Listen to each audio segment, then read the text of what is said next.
నమస్తే welcome to నియోజకవర్గ ముఖచిత్రం. రాష్ట్రంలో మారిన రాజకీయ పరిస్థితుల నేపథ్యంలో అసెంబ్లీ ఎన్నికల పోరు ఎలా ఉండబోతోంది? కాంగ్రెస్ బీఆర్ఎస్ మధ్య ద్విముఖం ఉండనుందా, లేక కాంగ్రెస్ బీజేపీ మధ్య టఫ్ ఫైట్ సాధ్యమా, లేక మూడు పార్టీల మధ్య త్రిముఖ పోరు తప్పదా? ఓటర్లు ఎవరికి జయకొట్టనున్నారు, ఎవరిని ఇంటికి పంపనున్నారు? Let's watch on.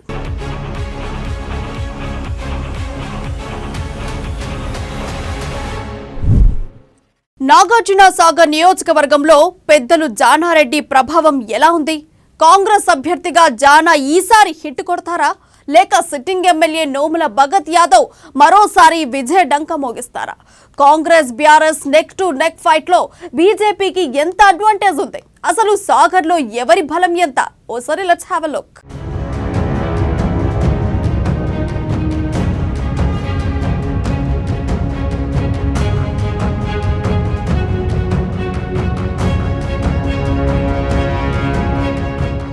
నల్లగొండ జిల్లాలోని కీలక నియోజకవర్గాల్లో నాగార్జున సాగర్ ఒకటి. ఈ సెగ్మెంట్ ఒకప్పుడు కాంగ్రెస్ కు కంచుకోట. అలాంటి కోటలో బీఆర్ఎస్ పాగా వేసి దూసుకుపోతోంది. పునర్వ్యవస్థీకరణలో భాగంగా 2009లో నాగార్జున సాగర్ నియోజకవర్గం ఏర్పడింది. 2009లో ఇక్కడ పెద్దలు జానారెడ్డి విజయడంకా మోగించారు. అప్పటికే 5 సార్లు ఎమ్మెల్యేగా గెలిచిన ఆయన 2009లో ఎమ్మెల్యేగా మరోసారి విజయ దుందుబి మోగించారు. 2014లోనూ ఆయనదే పైచేయి అయింది. 2014లో సీనియర్ నేత బీఆర్ఎస్ అభ్యర్థి నోముల నరసింహయ్యను కూడా ఓడించి జానారెడ్డి విజయాన్ని సాధించారు. కాంగ్రెస్ అధికారాన్ని కోల్పోవడంతో జానారెడ్డి సీఎల్పీ నేతగా ఎన్నికయ్యారు. అప్పట్లో కాంగ్రెస్ కు ప్రతిపక్ష పాత్ర దక్కడంతో అనుకున్న స్థాయిలో నియోజకవర్గాన్ని జానారెడ్డి అభివృద్ధి చేయలేకపోయారు.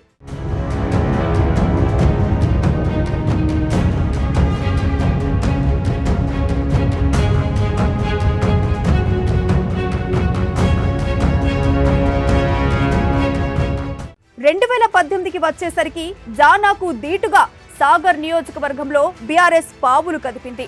బీసీలు ఎస్టీలను తన వైపు తిప్పుకోవడంలో గులాబీ అభ్యర్థిగా నోముల నరసింహయ్య వ్యూహాత్మకంగా వ్యవహరించారు.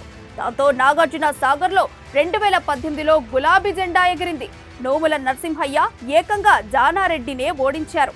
కాంగ్రెస్ లో పెద్దన్న పాత్ర పోషిస్తున్న దిగ్గజ నేత జానాను ఓడించి చరిత్ర సృష్టించారు.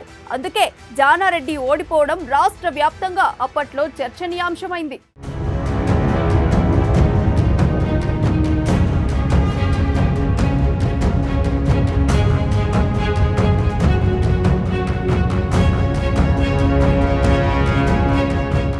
ఓటమి తర్వాత జానారెడ్డి కొంతకాలం పాటు నాగార్జున సాగర్ నియోజకవర్గానికి దూరంగా ఉన్నారు. ఆ తర్వాత నోముల నరసింహయ్య జోరు పెంచారు. కేసీఆర్ ప్రభుత్వం అధికారంలోకి ఉండడంతో తన పట్టును నిలుపుకునేందుకు పెద్ద ఎత్తున అభివృద్ధిని చేపట్టారు. సీఎం కేసీఆర్ కూడా నాగార్జున సాగర్ కు భారీగా నిధులిచ్చారు. అయితే అనారోగ్యంతో నరసింహయ్య కన్నుమూయడంతో ఉప ఎన్నిక అనివార్యమైంది. సాగర్ ఉప ఎన్నికల్లో గులాబీ పార్టీ తరఫున నోముల నరసింహయ్య కుమారుడు భగత్ యాదవ్ బరిలో నిలిచారు. తండ్రిలాగే ఆయన కూడా 40 ఏళ్లకు పైగా సుదీర్ఘ రాజకీయ అనుభవం ఉన్న జానారెడ్డిపై విజయం సాధించారు. సాగర్లో నరసింహయ్య కుటుంబానికి జనాదరణ ఉందని చాటుకున్నారు. కావచ్చు, ప్రభుత్వ ఆసుపత్రులు కావచ్చు, రోడ్లు కావచ్చు, అలాగే ఇరిగేషన్ ప్రాజెక్టులు ఉన్న లిఫ్ట్లు కావచ్చు, అన్ని కూడా వేగవంతంగా ముందు తీసుకెళ్లి ఈ రోజు ఎవరైనా హాలియాకు 2 సంవత్సరాల ముందు వచ్చిన వాళ్ళు ప్రస్తుతం ఇప్పుడు వస్తే ఈ హాలియాని కావచ్చు చుట్టుపక్కల ఉన్న మండలాలను గుర్తుపట్టలేని విధంగా ఈ రోజు రోడ్ల ప్రకారంగా, హాస్పిటల్ ప్రకారంగా అభివృద్ధి పరుస్తున్నటువంటి ఏదైతే కార్యక్రమాలు ఉందో అవన్నీ కూడా వాళ్ళు తెలియజేస్తారు. ఇది ఒక్క ఎమ్మెల్యేగా గెలిచిన నేను చెప్పడం కంటే ఖచ్చితంగా ఇది జనాలలో ఉంది. ఏదైతే 2018 ముందల ఎక్కడ కూడా ఇట్లాంటి అభివృద్ధి జరగలేదు. 2018 తర్వాత మీరు వచ్చిన తర్వాతనే ఇక్కడ కేసీఆర్ గారి అధ్యక్షతన మీరందరూ కూడా మంచి అభివృద్ధిని మాకు అందిస్తున్నారని చెప్పేసి ప్రతి ఒక్కరు కూడా దీవిస్తున్న సంగతి కూడా మీ అందరికి గుర్తు చేస్తూ, ఏదైతే ఈ నాగార్జున సాగర్ లో ఏదైతే ఒకప్పుడు మా నాన్నగారు ఇచ్చిన హామీలు కావచ్చు, ఈ నియోజకవర్గానికి మేమందరం కావాలనుకున్నటువంటి స్టేడియం కావచ్చు, డిగ్రీ కళాశాలలు, అలాగే ఏదైతే కళాశాలల అభివృద్ధి కోసం మన ఊరు మనబడి కింద కార్యక్రమం కింద మేము ఇప్పటికే ఒక 100 స్కూళ్ళ దాకా దానికి నిధులు దానికి సమకూర్చడం. అదే విధంగా బ్రిడ్జిలకు సంబంధించి ఒక దాదాపు 6 బ్రిడ్జిలను ఈ నియోజకవర్గ వ్యాప్తంగా జనాలు చాలా ఇబ్బంది పడుతున్న వాటికి గుర్తించి దానికి కూడా నిధులు కేటాయించడం జరిగింది. అలాగే రోడ్లకు సంబంధించి ప్రతి గ్రామంలో కూడా ఇప్పటికే 30 లక్షల నుంచి దాదాపు 60 లక్షలు ఒక కొన్ని గ్రామాల్లో ఇంతవరకు అభివృద్ధికి నోచుకుని గ్రామాల్లో ఇప్పటికే దాదాపు 90 లక్షల నుంచి కోటి రూపాయల దాకా కూడా దాని నిధులు కేటాయించిన సంగతి గర్వంగా తెలియజేసుకుంటూ త్వరలో ఎన్నికలు జరగనున్న తరుణంలో నాగార్జున సాగర్ లో జానారెడ్డి మళ్లీ యాక్టివ్ అయ్యారు. వరుసగా 2 సార్లు ఓడిపోయినప్పటికీ ఆయన మాత్రం పట్టు వదలని విక్రమార్కుడిలా ముందుకు సాగుతున్నారు. ఈసారి ఎలాగైనా గెలవాలనే పట్టుదలతో జానా ప్లానింగ్ కొనసాగుతోంది. ఇప్పటికే ఆయన గ్రౌండ్ వర్క్ మొదలుపెట్టినట్లుగా టాక్.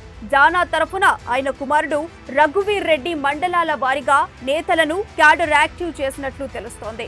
బైపోల్లో జరిగిన తప్పులు మళ్లీ జరగకుండా ఈసారి అన్ని వర్గాల ఓట్లను రాబట్టుకునేందుకు వ్యూహారచన చేస్తున్నారట.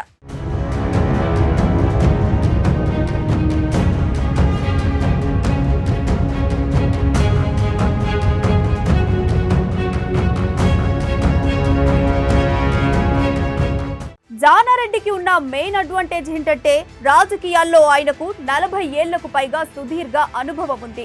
ఎక్కువ కాలం పాటు మంత్రిగా కొనసాగి రికార్డు నెలకొల్పిన ఘనత జానారెడ్డిది. అలాంటి జానాకు నియోజకవర్గంలోని ప్రతి గ్రామంలో పరిచయస్తులున్నారు. ప్రతి ఓటరు ఆయనను గుర్తుపడతారు. పైగా మంత్రిగా, విపక్ష నేతగా, ఎమ్మెల్యేగా ఇలా పలు స్థాయిలో ఆయనకున్న అపార అనుభవం కలిసి వచ్చే అంశం. జానారెడ్డికి ఉన్న క్లీన్ ఇమేజ్ మరింత ప్లస్. ఏ పార్టీ అధికారంలో ఉన్నా తనకు కావాల్సిన పని చేయించుకోవడంలో నేర్పరిగా ఆయనకు మంచి పేరుంది.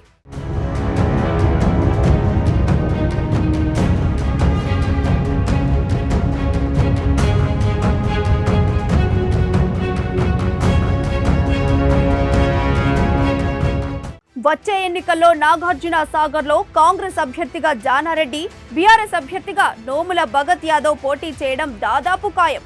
కాబట్టి ఈసారి వార్ వన్ సైడ్ అయ్యే అవకాశాలు అయితే లేవు. ఎందుకంటే ఖచ్చితంగా ఉప ఎన్నికల నాటి పరిస్థితులు అయితే ఇప్పుడు లేవు. అప్పట్లో గులాబీ పార్టీకి ఉన్న అనుకూల వాతావరణం ఇప్పుడు లేదనే చెప్పాలి. ఎమ్మెల్యేగా నోముల భగత్ యాదవ్ ఊరూరా పర్యటనలతో బిజీగా ఉన్నప్పటికీ కాంగ్రెస్ కు దీటుగా రాజకీయం చేయడంలో ఆయన కొంత వెనకబడుతున్నారనే అభిప్రాయం వ్యక్తమవుతోంది. బై ఎలక్షన్ లో నోముల భగత్ యాదవ్ చెప్పుకోదగ్గ మెజార్టీతోనే గెలిచినప్పటికీ దాన్ని ఇప్పుడు పరిగణలోకి తీసుకోలేం. ఎందుకంటే ఉప ఎన్నికల్లో సెంటిమెంట్ ఎక్కువగా పనిచేసింది. కాబట్టి ఈసారి జరిగే పోటీయే అస్సలు సిసలైన పోటీగా చెప్పుకోవాలి. అయితే నోముల భగత్ యాదవ్ కున్న అడ్వాంటేజ్ ఏంటంటే అక్కడ బీసీలు, అందులోనూ యాదవ సామాజిక వర్గం ఓట్లు ఎక్కువగా ఉన్నాయి. బీసీలను భగత్ ప్రసన్నం చేసుకుంటే ఆయన మరోసారి విజయం సాధించడం పెద్ద కష్టం కాదు. అయితే ఈసారి బీసీలు గులాబీ జెండాకు జై కొట్టడం అనుమానమేనన్న ప్రచారం జరుగుతోంది. దానికి కారణం అభివృద్ధి, సంక్షేమ పథకాలు అర్హులందరికీ అందలేదని విమర్శలున్నాయి. గౌరవనీయులు నోముల నరసింహ గారు చనిపోయిన తర్వాత వచ్చిన బై ఎలక్షన్ హామీలు, బై ఎలక్షన్ లో గెలిచిన వాళ్ళ కన్నేయుడు నోముల భగత్ గారు, ఆ రోజు కేసీఆర్ గారు, కేటీఆర్ గారు, ఎంతమంది మంత్రులు ఉంటారో అందరూ వచ్చి, ఎంతమంది ఎమ్మెల్యేలు టీఆర్ఎస్ పార్టీకి ఉన్నారో వాళ్ళందరూ వచ్చి పనిచేసి ఇచ్చిన హామీలు ఒక్కటి కూడా నెరవేరలేదని ఈ అమ్మ న్యూస్ తరఫున నేను మరొకసారి తెలియజేస్తున్నాను. ఇక్కడ ఏవైతే ఉప ఎన్నికల హామీలు ఉన్నాయో గిరిజనులకు పోడు భూములకు సంబంధించి పట్టాలు ఇంతవరకు జారీ చేయలేదు. అలాగే ముఖ్యంగా ఇక్కడ ఎన్నికల లిఫ్ట్ పనులు ఎప్పటి నుంచో అలాగే శంకుస్థాపన, శిలాఫలకాలు, కొబ్బరికాయలు కొట్టడానికి సరిపోయింది తప్ప ఇప్పటి వరకు నిర్మాణ పనులు మొదలుపెట్టిన దాఖలాలు లేవు. ఏదైతే డిగ్రీ కాలేజ్ అన్నారో ఏదో ఒక రెంటెడ్ బిల్డింగ్ తీసుకొని డిగ్రీ కాలేజ్ రన్ చేస్తున్నారు తప్ప సొంత డిగ్రీ కాలేజ్ లేని ఏదైనా నియోజకవర్గం ఉందంటే మొట్టమొదటిగా నాగార్జున నియోజకవర్గం అని చెప్పాలి. కాబట్టి ఇక్కడ జనాన్ని మభ్యపరిచి కేసీఆర్ గారు ఇచ్చిన హామీలు ఏవైతే ఉన్నాయో అవన్నీ నీటి మీద బుడగలాగా అయిపోవడం తప్ప నిజంగా ఇక్కడ ఒరిగింది లేదు, చేసింది ఏమీ లేదు.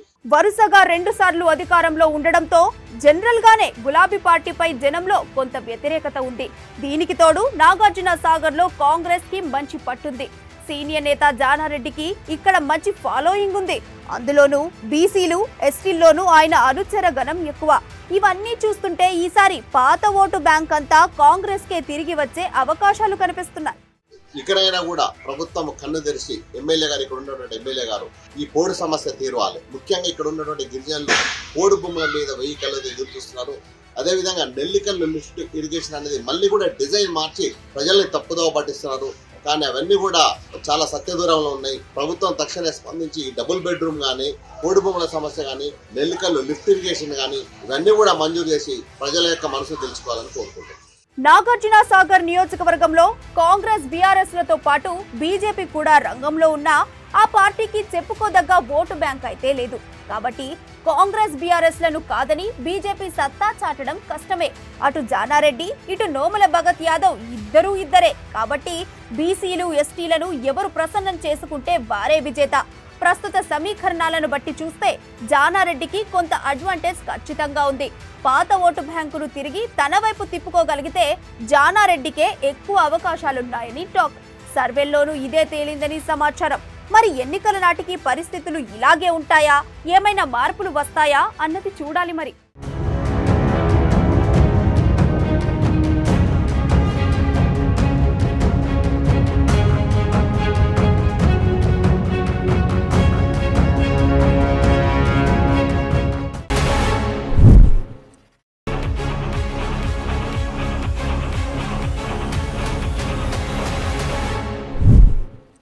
ప్రపంచ ప్రఖ్యాతిగాంచిన కర్రబొమ్మలు, చుట్టూ గొలుసుకట్టు చెరువులు, మధ్యలో అందమైన రాతికోటలు, ఇవి నిర్మల్ చరిత్రలో ఆనవాలు. నిమ్మనాయుడి ద్వారా సంతరించుకున్నదే ప్రస్తుత నిర్మల్. దశాబ్దాలుగా రాజకీయ చైతన్యం కలిగి ఉన్న నిర్మల్ గడ్డపై ప్రజల తీర్పు ప్రతిమారు విలక్షణంగానే ఉంటూ వస్తోంది. రాజకీయాలు శరవేగంగా మారుతున్న నేపథ్యంలో నిర్మల్ గడ్డపై ఎన్నికల బరిలో నిలిచి గెలిచేదెవరనేది ప్రస్తుతం ఆసక్తికరంగా మారింది.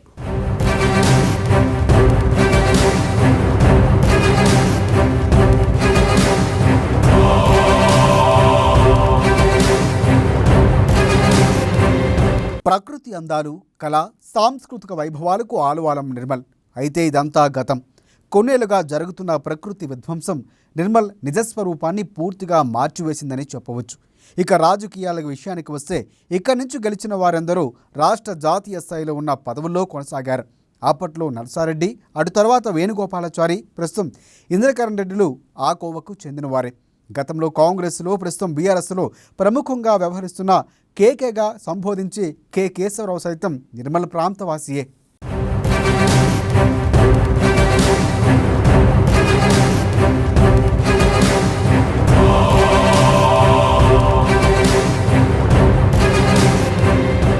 ప్రత్యేక రాష్ట్రం ఏర్పాటు తర్వాత 2014లో జరిగిన మొదటి సార్వత్రిక ఎన్నికల్లో నిర్మల్ నియోజకవర్గ ఫలితం రాష్ట్రంలోనే చర్చనీయాంశంగా మారింది. రాష్ట్రమంతటా తెలంగాణ సెంటిమెంటు బలంగా ఉన్న సమయం అది. అయితే కనీస స్థాయిలో కూడా బలం లేని బీఎస్పీ నుంచి పోటీ చేసిన ఇంద్రకరణ్ రెడ్డి ఇక్కడ విజయం సాధించారు. ఇది ఇంద్రకరణ్ రెడ్డికి ఇక్కడున్న ప్రజాబలమేమిటో నిరూపించిన సంఘటన. అటు తర్వాత ఆయన అధికార బీఆర్ఎస్లో చేరి మంత్రి పదవిని పొందారు. ఇక 2018లో ఇంద్రకరణ్ రెడ్డికి కాంగ్రెస్ అభ్యర్థి ఏలటి మహేశ్వర్ రెడ్డి గట్టి పోటీ ఇచ్చినప్పటికీ ఐకే రెడ్డి రెండవ మారు గెలిచి మరోసారి మంత్రి పీఠం ఎక్కించుకున్నారు.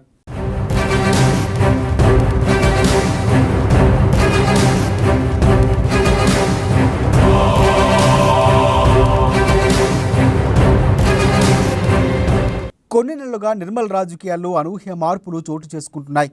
మాజీ ఎమ్మెల్యే, కాంగ్రెస్ సీనియర్ నేత ఏలటి మహేశ్వర్ రెడ్డి కాంగ్రెస్ పార్టీని వీడి కమలం గూటికి చేరగా ఉద్యమ కాలం నుంచి ఉమ్మడి జిల్లాలోనే టీఆర్ఎస్కు బలంగా మారిన కీలక నేతగా వ్యవహరించిన కూచాడి శ్రీహర్రావు కాంగ్రెస్ పార్టీ తీర్థం పుచ్చుకున్నారు. మహేశ్వర్ రెడ్డి కాంగ్రెస్ను వీడిన తర్వాత కొంతకాలం వరకు ఆ పార్టీకి చెప్పుకోదగ్గ నాయకత్వం లేకుండా పోవటమే కాదు, కనీసం పార్టీ తరఫున ఎన్నికల్లో పోటీ చేసే అభ్యర్థి ఎవరన్నది కూడా స్థానికంగా చర్చనీయాంశమైంది. అయితే శ్రీహర్రావు చేరికతో ఆ చర్చకు తెరపడింది.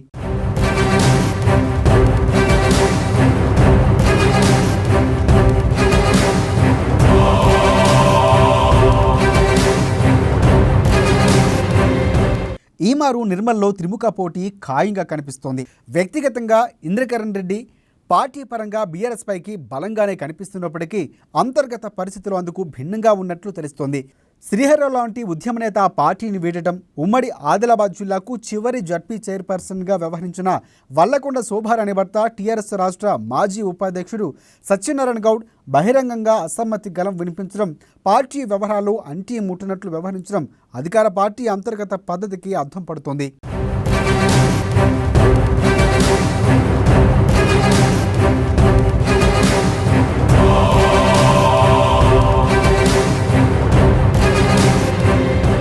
అధికార బీఆర్ఎస్లో ఇంద్రకరణ్ రెడ్డికి ఎదురు లేనట్లు పైకి కనిపిస్తూ ఉన్నప్పటికీ ఆ పార్టీ అంతర్గత వ్యవహారాలు అందుకు విరుద్ధంగా ఉన్నట్లు తెలుస్తోంది. నియోజకవర్గంలో మున్నూరు కాపు ఓటర్ల ప్రభావం ఎక్కువ. ప్రధానంగా నిర్మలపట్నంలో వీరి ప్రభావం మరింత ఎక్కువ. మున్సిపల్ మాజీ చైర్మన్ అప్పాల గణేష్, ప్రస్తుత చైర్మన్ గండ్రత్ ఈశ్వర్, అయ్యన్నగారి రాజేందర్లు అదే సామాజిక వర్గానికి చెందినవారు. ఈ క్రమంలోనే బీజేపీలో ఉన్న అప్పాల గణేష్ను బీఆర్ఎస్లోకి తీసుకురావడంలో మంత్రి ఇంద్రకరణ్ రెడ్డి సక్సెస్ అయినప్పటికీ ఈ పరిణామం పార్టీలో అంతర్గతంగా సరికొత్త పరిణామాలకు కారణమవుతున్నట్లు తెలుస్తోంది. గణేష్ రాకతో హ్యాట్రిక్ కౌన్సిలర్ అయ్యన్నగారి రాజేందర్ పార్టీలో అడ్జస్టు కాలేకపోతున్నారట. త్వరలోనే ఆయన పార్టీని వేయటం ఖాయమని కూడా టాక్ వినిపిస్తోంది. మరోవైపు ప్రస్తుత మున్సిపల్ చైర్మన్ గండ్రత్ ఈశ్వర్కు సైతం అప్పాల గణేష్తో సత్సంబంధాలు లేవు. గణేష్ చేరికతో పార్టీలో తనకు ప్రాధాన్యత తగ్గుతుందని గండ్రత్ ఈశ్వర్ సన్నిహితుల వద్ద బాధపడుతున్నట్లు సమాచారం. బీఆర్ఎస్ ప్రభుత్వం వచ్చిన తర్వాత అభివృద్ధి విషయం గురించి ఆలోచన చేస్తే అభివృద్ధి అందంత మాత్రంగానే ఉన్న విషయం అందరికీ తెలిసిందే. కేవలం పై మెరుగుల కోసం ఏదో డివైడర్ కట్టి 4 చెట్లు పెట్టి ఇదే అభివృద్ధి అనుకుంటే కాదు. పట్టణ సుందరీకరణ పేరుతో ఏదైతే కార్యక్రమాలు చేసిందో దానివల్ల నిర్మల్లో చినుకు పడితే వణుకు అనే పరిస్థితి దాపురించింది. ఎన్నడూ చరిత్రలో లేని విధంగా మంచిర్యాల చౌరస్తాలో చిన్న వర్షం పడితే పెద్ద వరద వచ్చి మరి ప్రజానీకానికి అత్యంత ఇబ్బందికరంగా పరిణమిస్తున్న విషయం మనం అందరం చూసినాం. అభివృద్ధి గురించి ఆలోచిస్తే బీఆర్ఎస్ నాయకుడు ఎప్పుడైనా ఆయన నేను ఎన్నికల్లో గెలవంగానే అండర్ గ్రౌండ్ డ్రైనేజ్ సిస్టమ్ చేస్తానంటాడు. Armoor to Adilabad railway line అంటాడు. ప్రతి ఎన్నికల్లో ఇదే నినాదము. మరి ఇప్పటివరకు ఏం జరిగిందో అందరికీ తెలిసిన విషయమే. అండర్ గ్రౌండ్ డ్రైనేజ్ కాదు కదా, రైల్వే లైన్ కాదు కదా, కనీసం మరి వార్డుల్లో, పట్టణంలోని వార్డుల్లో కనీసం సీసీ రోడ్లు, డ్రైన్లు కూడా నిర్మాణం చేయనటువంటి పరిస్థితి 9 ఏళ్లలో దాపురించింది. అభివృద్ధి డబుల్ బెడ్రూమ్ ఇల్లు అని చెప్పారు. మండలాలనే ఒక్కొక్క ఇల్లు కూడా కట్టనటువంటి చరిత్ర ఇవాళ. సాక్షాత్తు హౌసింగ్ మంత్రిగా ఉన్న ఇంద్రకరణ్ రెడ్డి గారు గత 5 సంవత్సరాల క్రితం నిర్మల్ నియోజకవర్గంలో సారంగపూర్ మండలంలో ఒక డబుల్ బెడ్రూమ్ ఇల్లు లేదు.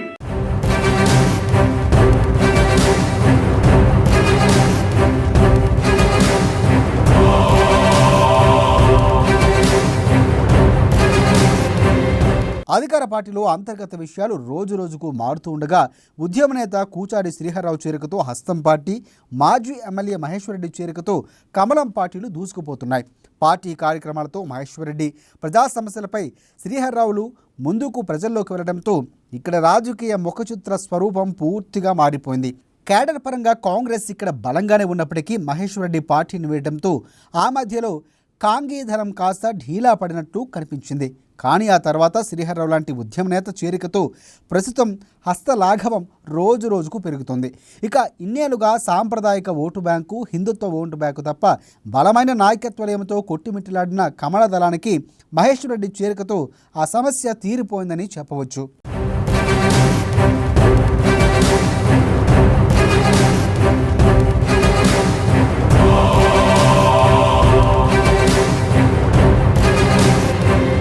మంత్రి ఇంద్రకరణ్ రెడ్డి ఈ మారు తన వారసుని ఎన్నికల్లో బరిలో నింపేందుకు ప్రయత్నిస్తున్నారన్న వార్తలు స్థానికంగా చక్కర్లు కొడుతున్నాయి. ఇది నిజమా కాదా అన్నది పక్కన పెడితే మంత్రి తనయుడు బరిలో ఉంటే మాత్రం బీఆర్ఎస్ పార్టీ తన ఓటమిని విపక్షాలకు ముందుగానే అప్పగించినట్లవుతుందనడంలో ఎలాంటి సందేహము లేదు. ఇక పరిస్థితులు బట్టి చూస్తే ఇంతకాలం సెక్యులర్ పార్టీలో ఉన్న మహేశ్వరరెడ్డి కమలం గూటికి చేరినప్పటికీ ఆయనకున్న ఇదివరకటి పాత ఓటు బ్యాంకు ఎంతవరకు కలిసిస్తుందన్నది సందేహంగానే మారింది. అదే సమయంలో కూచాడి శ్రీహర్రావుకు మాత్రం అటువంటి ఇబ్బంది ఏమీ లేకపోగా ఏవో కారణాలతో బీఆర్ఎస్తో మంత్రి ఇంద్రకరణ్ రెడ్డితో విభజిస్తున్న వారందరి సహకారం లభించే అవకాశాలు కూడా పుష్కలంగా కనిపిస్తున్నాయి.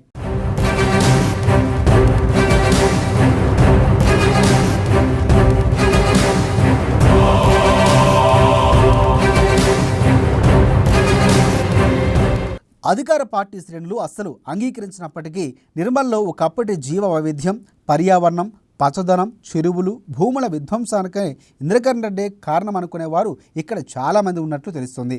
కానీ వారి అభిప్రాయాలకు కారణాలు అనేకం. ఎన్నికల్లో ప్రభావం చూపే అంశాలు ఇది కూడా ఒకటిగా ఉండే అవకాశాలు కూడా లేకపోలేదు. దీనికి తోడు గత ఎన్నికల సమయంలో బీఆర్ఎస్కు ఇంద్రకరణ్ రెడ్డికి బలగగా నిలిచిన వారిలో ప్రస్తుతం కొందరు దూరమయ్యారు. వారిలో ప్రధానంగా కూచాడి శ్రీహర్రావు పార్టీ వీడుగా సత్యనారాయణ గౌడ్ అసంతృప్తితో అంటీ ముట్టినట్లుగానే వ్యవహరిస్తున్నారు. ఇప్పుడు బీఆర్ఎస్ ఈరోజు దాన్ని నేషనల్ పార్టీ అని చెప్పుకొని కాంగ్రెస్ పార్టీని బలహీనపరచడానికి ప్రతిపక్షాల ఓట్లన్నింటినీ బీజేపీ గవర్నమెంట్ మీద ఉన్నటువంటి వ్యతిరేక ఓట్లను చీల్చడానికి ఆ ఓట్లు కాంగ్రెస్ కు పడకుండా చేయాలనే ఉద్దేశంతో ఈ బీఆర్ఎస్ పార్టీని దాన్ని జాతీయ పార్టీగా చేయడం జరిగింది తప్ప అంతకంటే వేరే ఏం లేదనేటటువంటి విషయాన్ని మాట్లాడుతూ కాంగ్రెస్ పార్టీకి టీఆర్ఎస్ ఎంఐఎం ఈ రెండు పార్టీలు కాంగ్రెస్ పార్టీ ఒకటే అని చెప్పేసి విమర్శించడం జరిగింది.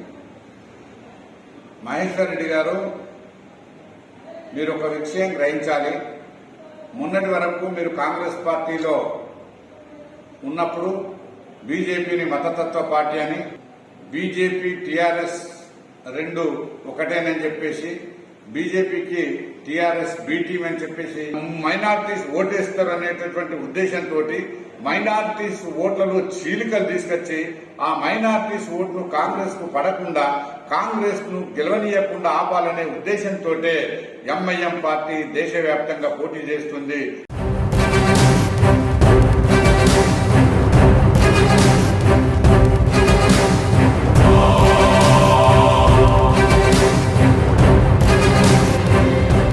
రాబోయే ఎన్నికల్లో నిర్మల్ గడ్డపై త్రిముఖ పోటీ ఖాయంగా కనిపిస్తోంది. 3 ప్రధాన పార్టీల తరఫున ఎవరు బరిలో ఉంటారనేది అధికారికంగా ఖరారు కానప్పటికీ కాంగ్రెస్ నుంచి శ్రీహర్రావు, బీఆర్ఎస్ నుంచి ఇంద్రకరణ్ రెడ్డి, బీజేపీ తరఫున మహేశ్వర్ రెడ్డిలే పోటీ చేస్తారని స్థానికులు అనుకుంటున్నారు. ఆయా పార్టీలో ఇంకొంతమంది నాయకులు సైతం టిక్కెట్ల వేటలో ఉన్నప్పటికీ ఏవైనా అనూహ్య పరిణామాలు చోటు చేసుకుంటే తప్ప ప్రధాన 3 పార్టీల తరఫున ఈ ముగ్గురే అభ్యర్థులుగా బరిలో ఉండే అవకాశాలే ఎక్కువగా కనిపిస్తున్నాయి.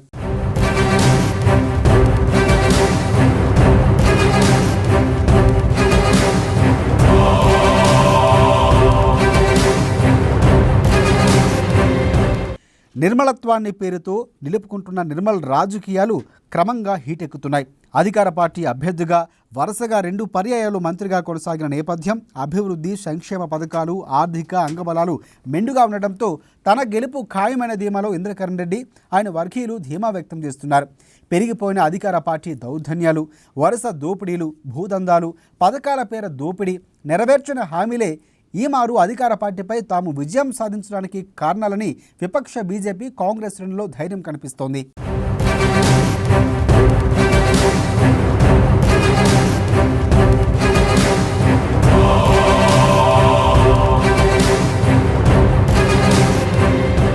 రసవత్తర రాజకీయాలకు అడ్డాగా పేర్కొనే నిర్మల్ గడ్డపై ఈ మారు ఎన్నికల్లో హేమాహేమీల మధ్య ఉధృత పోరు తప్పదనిపిస్తోంది. కేంద్ర రాష్ట్రాల్లో అధికారంలో ఉన్న బీజేపీ, బీఆర్ఎస్ పార్టీల గెలుపు ధీమా ఎలా ఉన్నప్పటికీ క్షేత్రస్థాయి పరిస్థితులు మాత్రం కాంగ్రెస్కు కొంతవరకు అనుకూలంగా మారే అవకాశాలు కనిపిస్తున్నాయి. ఉద్యమ నేత శ్రీహర్రావుకు జనాలు ఉన్న క్లీన్ ఇమేజ్, అన్ని పార్టీల్లోనూ ఆయనకున్న అభిమానగణం, రాష్ట్రంలో కాంగ్రెస్ అనుకూల పవనాలతో పాటుగా ఎంతో కాలంగా రాజకీయాల్లో ఉన్నప్పటికీ ఎంతవరకు గెలుపు రుచి చూడకపోవడం, దశాబ్ద కాలం వరకు గులాబీ దళాన్ని ముందుండి నడిపించినప్పటికీ తగు న్యాయం కలగలేదన్న సానుభూతి జనాల్లో ఉండటం ఆయనకు బాగా కలిసొచ్చేలా కనిపిస్తోంది.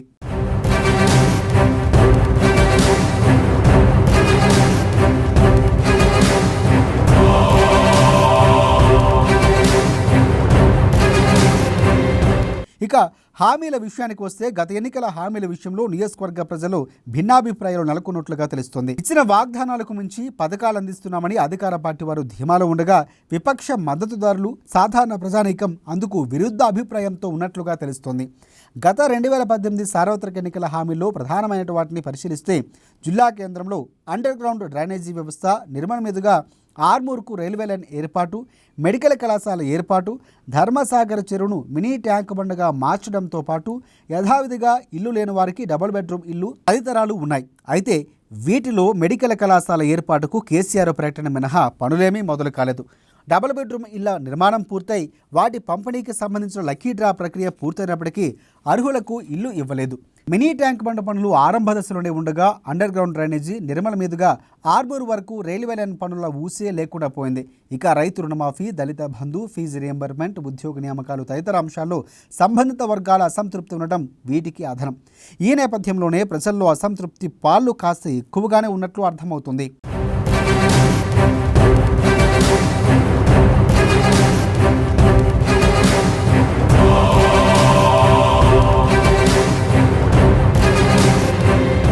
నిర్మలగడ్డపై ఎన్నికల బరిలో అంతిమంగా నిలిచి గెలిచేదెవరు అన్నది ప్రస్తుతానికి సమాధానం లేని ప్రశ్న అయినప్పటికీ ఇక్కడ ఎన్నికలు పూర్తిగా రసవత్రంగా ఉంటాయనటంలో ఎలాంటి సందేహమూ లేదు. ఇక్కడ జనం సిట్టింగుకే మరోమారు చేయకొడతారా లేక ఉద్యమ నేతకు ఊతంగా నిలుస్తారా, అలా కాకుండా కమలానికి కంచుగా నిలుస్తారా అనేది తేలాలంటే మరికొన్ని రోజులు వేచి చూడాల్సిందే.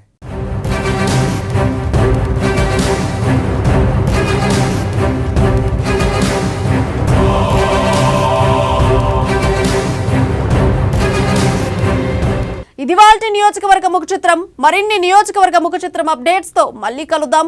అంతవరకు చూస్తూనే ఉండండి అమ్మా న్యూస్, నిజం కోసం జనం కోసం.